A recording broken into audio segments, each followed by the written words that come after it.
Good afternoon, everyone. I'd like to thank you for coming. We appreciate your time and patience.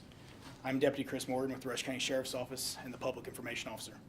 This afternoon, we will hear from Sheriff Alan Rice, along with Rush County detectives and other representatives with the U.S. Marshals and FBI. I would like to introduce those now. Sheriff Alan Rice, Chief Deputy Josh Brinson, United States Marshal for the Southern District of Indiana, Dan McClain, Special Agent in Charge with the FBI, Herb Stapleton, Rush County Detectives Randy Meek and Sean Smallwood, Deputy U.S. Marshal Tom Abreu, Rush County Prosecutor Phil Cavanis, and Rush County Coroner Brenda McMahon. There will be an opportunity for questions at the end, so please hold all questions to that time. I'd like to introduce now Sheriff Alan Rice.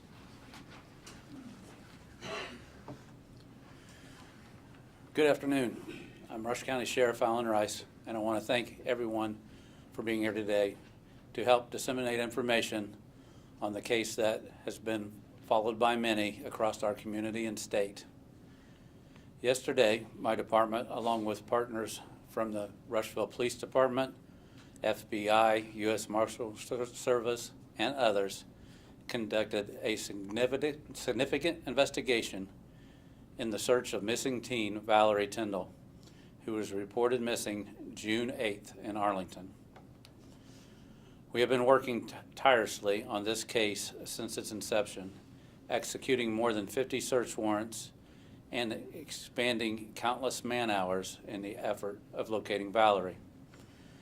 Regretfully, during our search yesterday, we discovered human remains buried on a property in Arlington. This property belonged to Patrick Scott, who was identified earlier in the case as a person of interest. The remains have yet to be positively identified by the coroner, who will establish a cause and manner of death. Following the discovery of the body, Patrick Scott was arrested for murder and booked into the Rush County Jail. This is not the outcome we had all hoped for, but I want to stress to the public that this case is far from over. There is still much work to be done, and our focus will now shift to successful prosecution of anyone who may be involved. I would like to send my heartfelt condolences to Valerie's friends and family, and our community and the officers involved who have been affected by this case. Justice will be sought for Valerie. I've been asked many times throughout the course of this investigation, why is it taking so long? The amount of time required to bring this case closer to closure is not a reflection of the effort of my officers and others have put forth. This case has been a daily effort for investigators since June. It has been a profound impact on them, and I want to thank them for their tremendous diligence and professionalism. So thank you. At this time, I'd like to turn the podium over to Herb Stapleton, Special Agent in Charge, Indianapolis, FBI. Thank you, Sheriff. Good afternoon, everyone. I just want to begin by echoing the Sheriff's sympathies and extending the FBI's sympathy to the family and friends of Valerie Tindall. I know that you are all suffering unimaginable grief and pain, and I'm deeply sorry for your loss. In August of 2023, the Rush County Sheriff's Office requested FBI assistance with an investigation into Valerie's disappearance. Over the course of the next few months, FBI Indianapolis aided the investigation with a full suite of investigative and support services, including specialty teams and subject matter experts, both from our Indianapolis field office as well as national assets based out of the National Capital Region. A case agent from the FBI's Muncie resident agency integrated into a joint investigative effort with the Rush County Sheriff's Office and the United States Marshals Service. And all told, the FBI's effort in this case involved dozens of agents, analysts, task force officers, and professional staff employees providing assistance to our partners here in Rush County. FBI assistance in this particular case included analysis of evidence previously collected by Rush County Sheriff's Office investigators, phone record, and cell site analysis by the FBI's Cellular Analysis Survey Team, collaboration on interview and investigative strategies, and during yesterday's search, a full deployment of our evidence response team with support from the FBI laboratory for the search of the property, along with facilitation of K-9 support and an aerial site survey of the potential search location. All told, there were over 40 personnel on site yesterday for the search. While I know that the results of yesterday's search don't take away the pain that Valerie's loved ones are feeling right now, I'm proud of the work that our team did in concert with our local partners from Rush County and the Rushville Police Department, and with our federal partners at the United States Marshals Service. And I hope that this work will help provide answers for her family and draw us one step closer to seeing justice done in this tragic case. At this time, I'll turn the podium over to United States Marshal Dan McLean.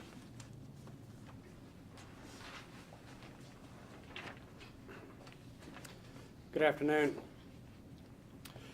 One of the U.S. Marshal's primary responsibilities is finding federal fugitives, and we're very good at it. Over the years, we've been utilizing our experience in fugitive investigations and applying it to missing children. We've had considerable success doing this, and we offer assistance to many agencies with missing children cases. For this case, we were able to develop and follow leads pertinent to Valerie's movements the day of her disappearance, as well as the activity of the suspect. I want to thank my investigators who have been involved in the case since July. It's been a great example of the partnership the United States Marshals share with our state, local, and federal partners. Thank you. All right, at this time, I would like to open the floor for just a few questions on the events that happened yesterday in Arlington. Sheriff, what brought the investigators back to that location specifically on Tuesday? So, over the course of time, with all the material, all the evidence that we have gathered over the process since June, led us to the suspect and the properties that he owned. And was there a recent piece of information that accelerated the response to go out there? And especially, what did you tell the judge in the search warrant that allowed you to enter that property? So at this time, I'm not going to go into any details other than it was the information that the investigators had at hand led us to that property. You still have people out there on the property.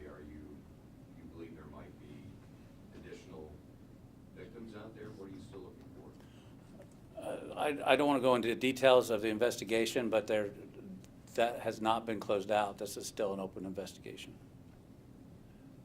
What type of evidence are you able to tell us that was recovered at the site yesterday? Human remains. And what else? That's all I'm going to comment on. Do you have an indication that Mr. Scott was alone in this event or in the events that followed after Valerie's disappearance? So this is still an open investigation, and I'm not going to comment on the details of our investigation. Can you confirm that Mr. Scott had some kind of tracking device on Valerie's phone? We know that she worked for him and they were neighbors actively. Can you confirm that that was part of this?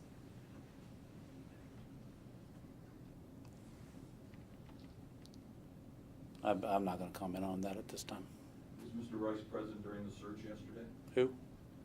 Sorry, you're Mr. Rice. I am. Well, guess So I was, yes. Okay, no, Mr. Scott, was Mr. Scott present during the search yesterday? For the beginning process of it, he was interviewed, and then they were not on site. Sheriff, are you concerned that there could be more people, more victims there, alleged victims there in other cases? Are there other missing people that you're potentially? I don't have any evidence that will lead me to believe that this involves anybody else. I saw his truck being pulled away yesterday. I'm assuming that's the same truck you did a search warrant on last summer, returned to him, and then took it again yesterday? So we did do a search on that vehicle before. We did a different style of search yesterday, which we had a search warrant for, and it was taken to the FBI headquarters for final analysis Patrick Scott, is he in your jail right now? Correct. Has he been placed in some kind of solitary confinement or? Not going to go into the custody? details. He is here at the jail thing. What can you tell us about any statements he gave to you either before or after his arrest? I did not speak with him. Did any of your investigators speak with him, and what did they tell you he said to them?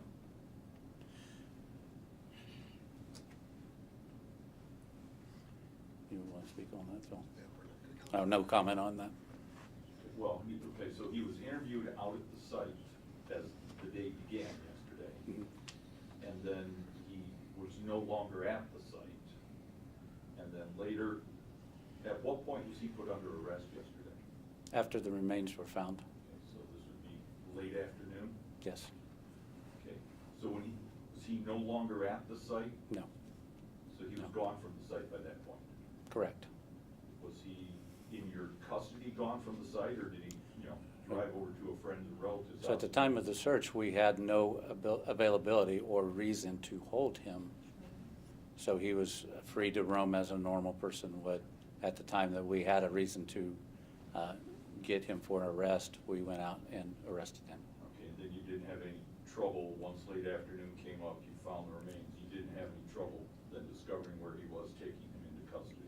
No, Was there any weapons with him? no. Did you find any weapons in his house or in his truck? There would be no comment on that. Sheriff, did you search the lake on his property was searched early in the summer, right? There's not a lake on his property. Or a pond, rather, excuse me. There's not a pond either. It was on a separate property. And so if the remains have not been yet definitively, positively identified, what makes you believe that this is Ms. Tindall? Pardon? Can you finish? I couldn't hear you at the end. I'm wondering, I know that you said that we're waiting on positive identification from the coroner of the human remains, so, and yet we are still here talking about and giving sympathies to Ms. Tindall's family. What makes you believe that this is in fact her? I can't really comment on that. We'll wait until it actually has been verified. As you recall, I said human remains. I didn't say that it was Valerie, but But yet you're offering sympathy to her family. so absolutely. I'm trying to, I don't wanna make the leap in my head, but I guess, no one wants to Yeah. assume in the wrong No, thing. no law enforcement agency could say until they have the coroner's confirmation. Hey, you're not connecting the dots, but you're kind of putting the dots out there. Mhm. Yeah, I can't connect the dots for you until the coroner gives a report. What was the significance of the misdemeanor charges he faces?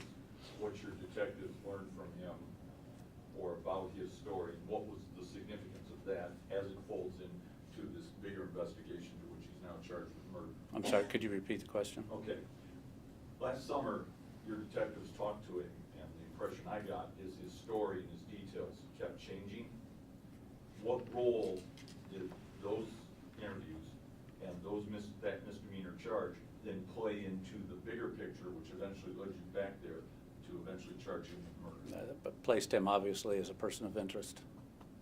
And how did it do that? I'm not going to go into any more details other than that. This concludes our presentation. I appreciate you guys coming, your time and your patience. There will be a press release immediately issued.